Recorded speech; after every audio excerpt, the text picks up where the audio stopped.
big of it. But when you don't, you got it from Yeah, we didn't think he was going to take lessons. First thing we knew he was taking lessons. I suppose the appointed hour has come, I don't know. All right, guys. Give an introduction or? Yeah. Wes, you wanna? I don't know, I think everybody knows who we all are. And the fact that we're picking up where we left off 2 years ago, we're kind of a little out of practice, but we're back. You know, considering the mess that's been up here for the last year or two, it's just, yeah, we've worked very hard to get back to what we're doing, so this is good. And we're happy to have Seth Cox here, and yeah, it's exciting to get back in the saddle again of what we need to do and keep doing, so welcome to season 21 plus. So thank you guys for having me. Is it too loud? Just right. Just right, okay.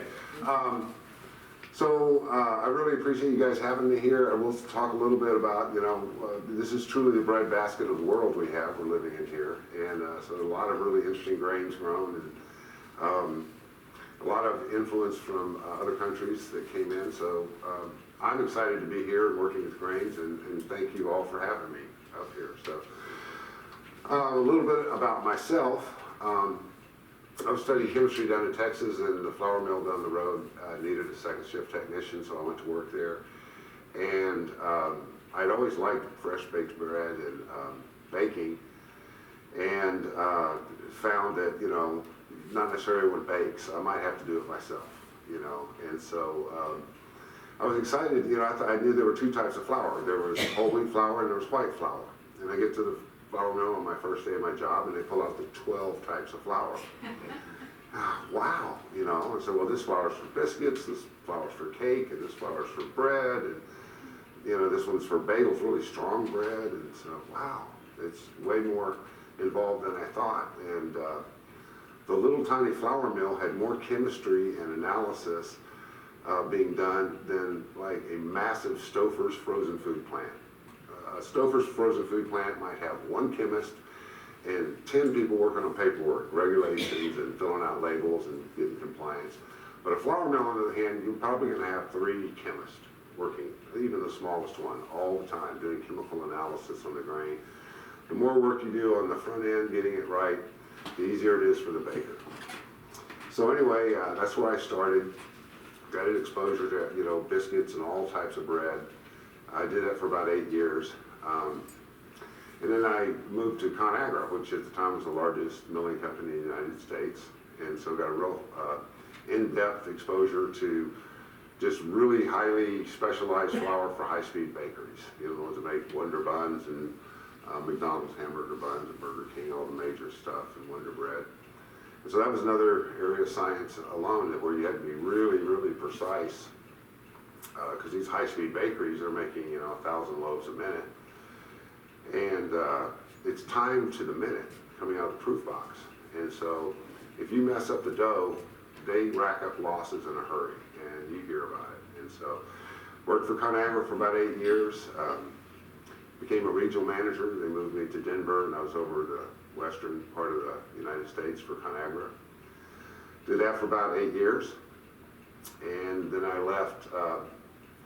Hot Pockets company called me out on a tech service job. They wanted me to go analyze some of the flour that they were buying from ConAgra, and so I went out there. And turns out they wanted a cereal scientist, so they hired me to work for Hot Pockets and Nestle. One of the things in the brochure, I worked on a lot of different baked products. One of them was called the Lean Pocket Ultra during the low carb craze. We were able to make something that had very low carbohydrates, so people that were diabetic or trying to watch their weight, a lot of people wanted to reduce some carbohydrates. So I did that for Nestle. Then I worked for years as a consultant. And within the last 5 years, I've worked as an instructor for the American Institute of Baking out of Manhattan, Kansas. Right there also in the wheat world, next to Kansas State University. And so I taught baking science to bakers, to the big bakers like Bimbo and Wonder, and whoever your bakers you're familiar around here, all the top bakers, and taught baking class, and actually tested and graded students, and did that. And that was really rewarding, like doing that. And So here recently I've gone to work for Dakota Specialty Milling. And it used to be the Roman Meal Company, if you're familiar with Roman Meal brand. That was, back in the 60s, they were one of the first people to come up with a multi-grain bread that was, good, that people like to eat. And so, because it's harder to make whole wheat and multi-grain bread, they came up with the idea that we'll just start with someone's white bread and we'll make a bag of mix that has bran and these other ingredients, and it'll be standardized instead of someone having to go out and buy bran, which can be all sorts of different types, and get it messed up and get the wrong type. Or we'll just make it all for them and we'll ship it out to all these bakeries, and they'll make bread with this mix. It'll just start white bread and the multigrain bread. And it worked great. It was very standardized. They didn't have to manage all those ingredients. They're kind of hard to find, especially back in the 70s. And so they've migrated and they continue to make all sorts of different grain mixes. These are some of the things you do. So a lot of what I talk about today is going to be somewhat related to what Dakota Specialty Milling does in Fargo. Okay, so that's me, and so let's break into, Ready for lights? yeah, let's go ahead and drop the lights.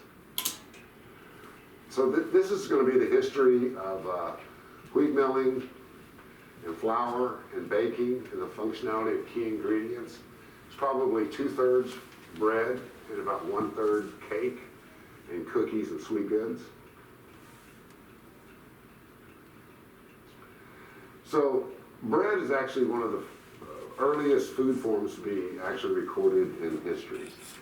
And so as old as 5,000 years ago, we have images of people harvesting wheat and threshing it and milling it and then the baking. And Ramses III tomb, they have lots of hieroglyphics or hieroglyphs describing that. And so it goes back through antiquity. These are some of the symbols that they use to describe baking. It's man's original food. It's responsible for a lot of our culture that we've formed over the years. On the top right, you have a stone mill with a little hopper on a winch that can be loaded with grain and dropped into the stones that are turning. And then you have an image of a person milling grain by hand. And then you have probably a Danish windmill that was actually milling grain. But here's our modern method. And what we've done is the wheat is cleaned. We have a picture of the white flour here. And it goes through a brake roll that grinds it with teeth on it. And gets sieved, and at this point you're starting to separate the bran from the inside of the wheat kernel. And every little step has a real fine cloth on the bottom that produces a little bit of flour. So in this system, we just have a couple of things making flour over here. So you separated the bran, you get rid of it in the first stage of the milling, and then you get some flour, but then you get what looks like cream of wheat or farina, which are little particles of the inside, but it's about like cornmeal. It's fairly coarse. So it's reducing, you have reducing rolls that reduce it even further, and the majority of the flour comes from that. These are pictures of modern milling equipment. These are sifter boxes, and these are willow rods that are very flexible, and these things shake. And it makes you very dizzy just to stand in that room because all of the walls are moving. These are roller mills. These rollers